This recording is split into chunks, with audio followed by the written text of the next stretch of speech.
সামনে আসতেছে শীতের দিন, একটু ড্রেস পরবে মেয়েরা প্রতিদিন, কম্বল ছাড়বে না কোনো দিন, এক এক করে ভিডিও ছাড়বে মেয়েরা ওড়না ছাড়াই প্রতিদিন। ধন্যবাদ মাইন্ড ইট। হয়তো আমার প্রাণ কাঁদবে শুধু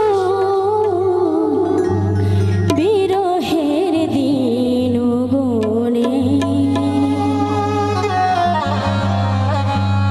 যদি তুমি না থাকো